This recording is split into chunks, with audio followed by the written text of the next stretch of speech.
Welcome to Soul Wellness with Kristen, where we get into the nitty-gritty of various holistic modalities and explore exactly how they help you heal.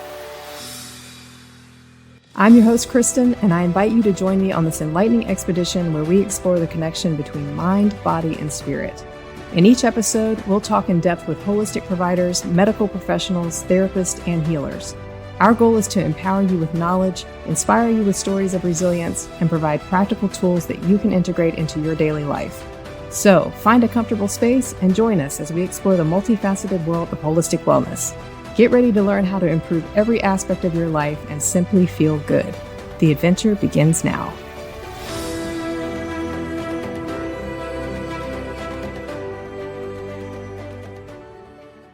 Thank you for joining us. Today I have Kelly Mahoney with me, who is a licensed massage and bodywork therapist with Dynamic Massage. She is here to talk to us about her unique style of massage therapy. So welcome, Kelly. Hi, and thank you for having me. I look forward to talking to you more. I'm excited to have you. We've been talking about doing this for a while, so it's good to finally have you. I appreciate the reminders. Yeah, so tell me, how long have you been doing this? I was first licensed back in 2011 in New York State, and then I transferred my license down here to North Carolina about 5 years ago. So I still have a dual license. I'm still in New York as well as North Carolina. Okay, very cool. And how did you choose your business name of Dynamic Massage?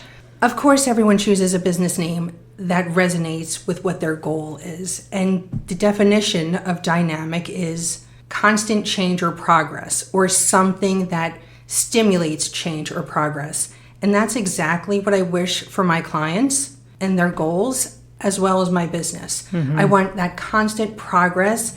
And again, also because our health always changes, our health doesn't stay constant, right? It varies. That's right. So then you're going to have to change how you care for yourself as well. That's a great point. I love that. You put a lot of thought and intention into that name. I did. Thank you. Yeah. How would you say that your deep tissue and cupping styles differ compared to other massage therapists? My deep tissue style, my first goal is to get the client's parasympathetic state activated. I don't want them in that fight or flight. If you're in that fight or flight that's sympathetic, it's hard for the muscles to relax. So it doesn't matter what I can do. It's not going to be a long-term effect if I can't bring that nervous system into that rest and relax parasympathetic state. That's a really good point. Yeah. So then from there, I'm going to let the nervous system lead the treatment. And as things relax, I can get deeper into the layers. Because again, deep tissue isn't so much about how much pressure you apply. It's about the goal of getting into the deeper layers of muscle. Mm-hmm. So you have to work with the client's nervous system and their body. You can't force anything to happen. That's not going to be productive. But I feel like a lot of massage therapists, that's exactly what they do, because I have had a lot of deep tissue massages over my lifespan, and I have almost been in tears at certain points because it was so incredibly painful. But my mindset was, well, I've got to get these knots worked out, and I've got to have this massage therapist really get in there and work it out, and it's excruciating. Yes, I know exactly what you're talking about. Yeah. And I remind clients all the time, don't try and tough through it, because if you're cringing, if you're holding your breath, if you're convincing yourself, just get through it, you'll be okay in the long run. Again, those benefits, if any, from that session, they're going to be short-lived because the nervous system wasn't calm enough to really incorporate the work you did. That's so interesting. And you're right, because I never felt really relief from that. In fact, I would be in more pain usually the next day. So that's interesting. I feel like you are very different. I have personally experienced massage with you, and you're definitely set apart from the others. I will say that. Thank you. Yeah. Your clients even say that. They say that every massage with you is different than the last. So you're always changing your strategy with your clients. I do. Again, because I don't want the body to get used to patterns or repetition. Ideally, our body should be able to adapt with change and keep rolling without any issues. So it seems counterproductive to have a routine, I'll just call it. Mm-hmm. So even if a client may come in with right shoulder problem, more than once. I'm not necessarily going to start the session the same way, and I'm not necessarily going to use all the same exact modalities, because I want to see how the body responds best to things. Mm-hmm. And at the same time, I don't want the client's body and nervous system to get used to a pattern, because then that's where I, as a massage therapist, might start to miss something. Mm-hmm. So I always want to keep it a little bit different. Yeah, that's a good strategy. You use a lot of different tools. I've noticed that. You'll have cups laying out, you'll have essential oils laying out. So you've got a lot of things that you draw from when you're working with a client. Plus you do a lot of different things. You do myofascial, you do craniosacral, deep tissue, you do visceral manipulation, which we're going to talk about in a second, because I've never heard of anybody doing that. But I feel like, I guess the way that I talk about you is that you do a custom massage. You assess the client and you do a custom massage according to what that person's body needs. And that's probably why your intake form, I think, is different than most. Exactly, yes. As far as the modalities I offer, so everyone's health is different. And then as I've learned over the years being a massage therapist and taking more classes and trying to understand what could be influencing chronic problems, we all know there's many layers to our health. And you cannot ignore every single layer. I can't just go in there and say, well, your right shoulder hurts, I'm going with deep tissue and cupping.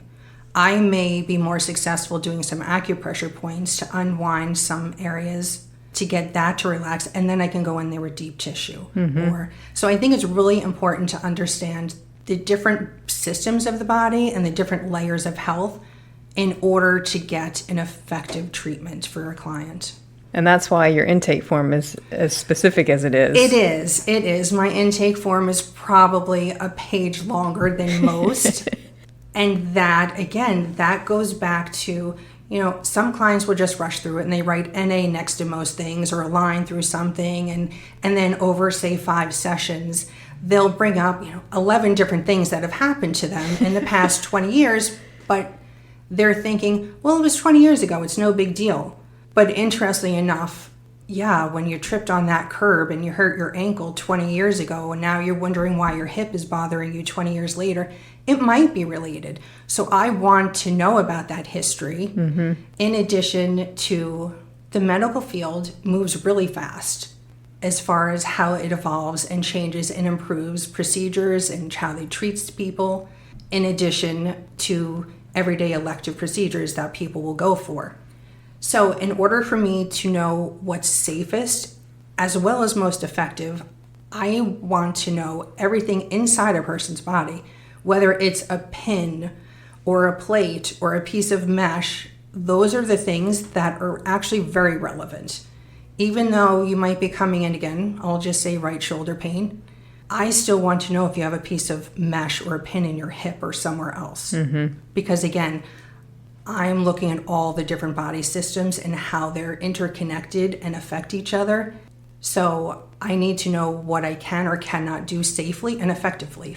And as a client that doesn't know anatomy like you do, they're complaining of maybe shoulder pain or neck pain or something, not thinking that it has anything to do with maybe their hips are off or they did have an ankle problem and they overcompensated and created a problem that worked its way right on up, So it's really good that you collect that information. Yeah, you're 100% correct in that statement for sure.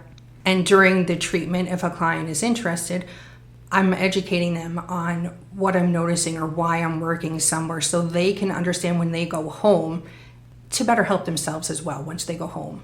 Right. And to learn not to kind of overlook one thing because it might be connected to something else.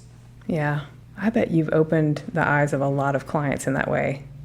I've been very fortunate and I'm grateful. I have an amazing group of clients here in North Carolina who all want to learn how to help themselves and they all want to understand how the body works and all the different systems. Mm-hmm. And every time I take a class, they cannot wait until I come back because they're excited. They want to learn about what I learned. They want to hear about it. They love it. That's the one thing I love about you is that you are constantly educating yourself. Like I've never seen someone that's so interested in educating themselves on their trade. And it's really great that you do that. I do love it. I honestly, if I could go to school full time, I would probably do that and be a massage therapist part time. I would never want to get away from what I do right now because I genuinely love it. It's just spectacular to see the changes in people and the improvements and to see them connect the dots for themselves. Right. That's So, cool. yeah, I always wanted to keep learning. Tell me about, this came up a second ago, tell me more about craniosacral therapy, visceral manipulation, and how you unwind meridians. Yeah. So craniosacral therapy is working with your central nervous system because as our body takes on injuries and stresses, our body absorbs that. And we don't realize it because it happens very slowly and it's very subtle, but our body absorbs that. And over time, that can affect your central nervous system.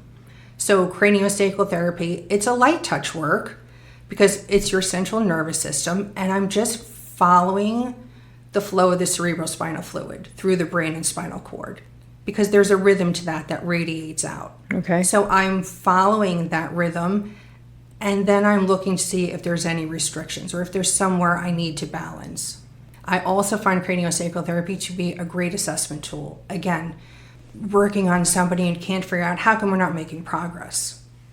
I will almost always pull in a little bit of craniosacral therapy at the very least for assessment to figure out what else are we missing? What else are we not thinking of? And then the visceral manipulation, that's something I've just learned in the past year. And I love visceral manipulation and craniosacral therapy and actually unwinding meridians. Those three blend so well together. And interestingly enough, Dr. John Upledger, who created craniosacral therapy back in the 70s, he actually invited Jean-Pierre Barral from visceral manipulation over to the US back in the 80s, I think. And then my unwinding meridians, that actually is underneath the Upledger Institute as well. So I'm just so thrilled that these three modalities that I believe so much in all kind of blend together. They do. Yeah, and the visceral manipulation, that's the organs. So even if you're laying completely still, your organs all move in very specific directions, ideally. Okay. But again, injury, stress, diet, posture, scar tissue, there's so many variables that can influence that. So again, it's your organs, so you don't want to be rough with that. So using gentle work and feeling and assessing for the visceral mobility and seeing, well, where is this leading me? Is this maybe moving in 2 of 3 directions? Why isn't it moving in that third direction? And then tracing from there what ligaments or connective tissue are over on that side that's possibly restricting the organ from moving in that direction.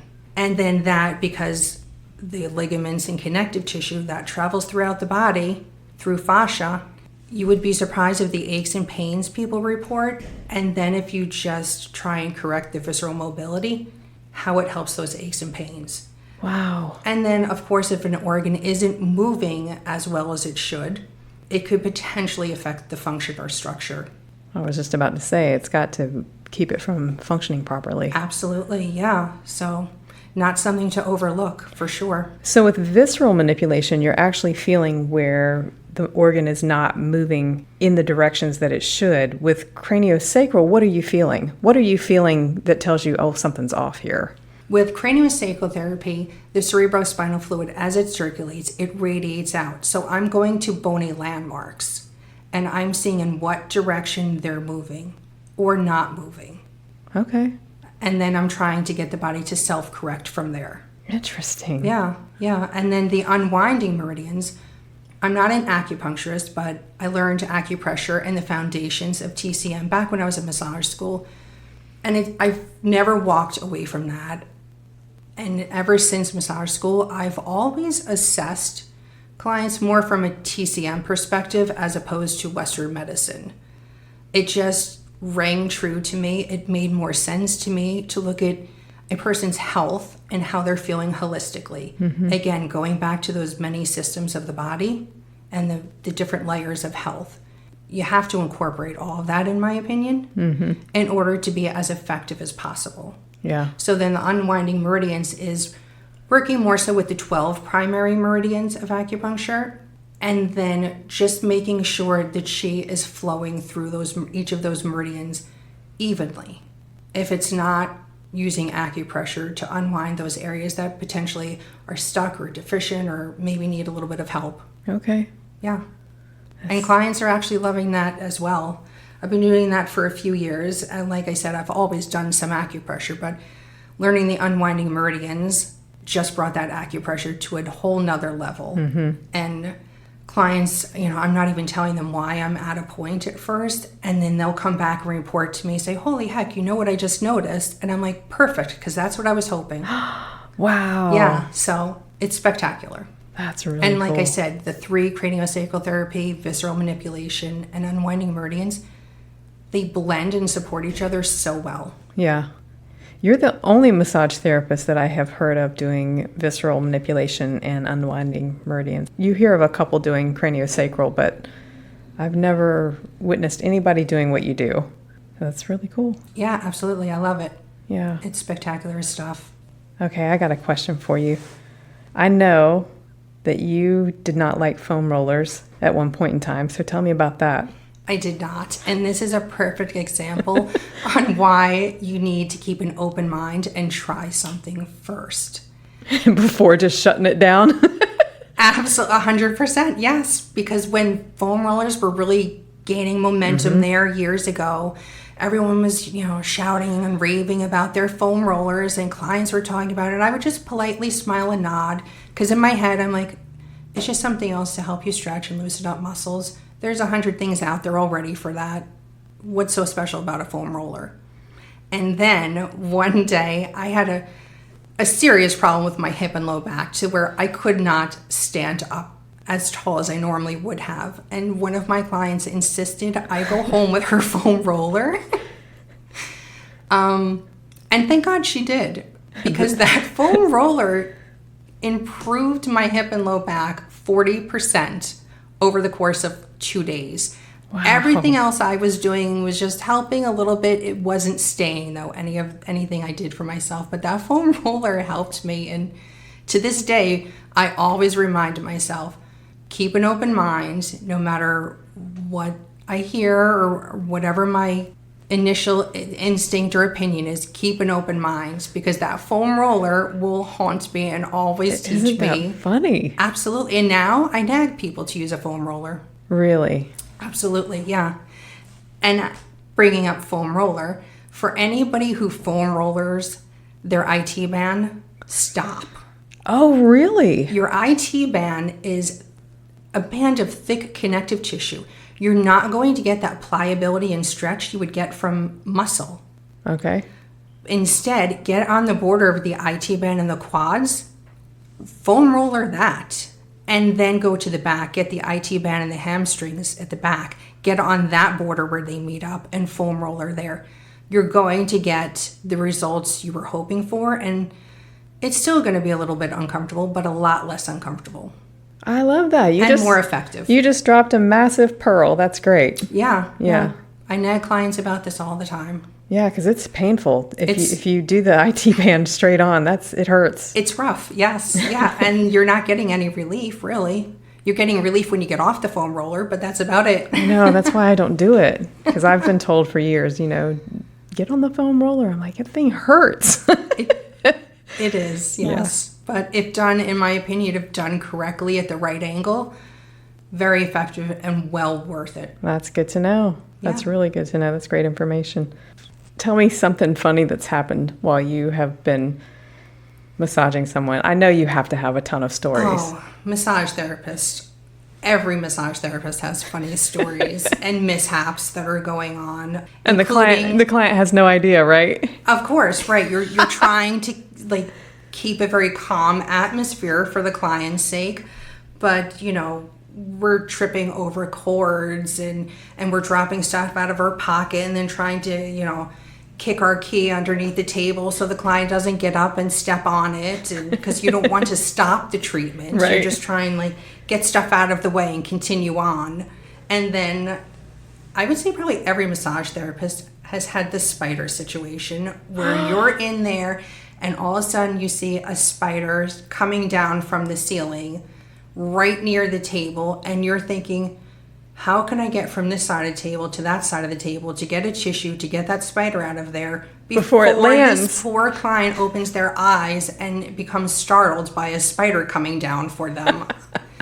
Yeah, we definitely have to juggle some unexpected stuff, just silly stuff, but I can only imagine. You know, or you drop the lotion bottle and then it just hits at just the right angle on the floor, and now lotion splashed all over the wall. Yeah, and it explodes. Yeah, of course, it happens.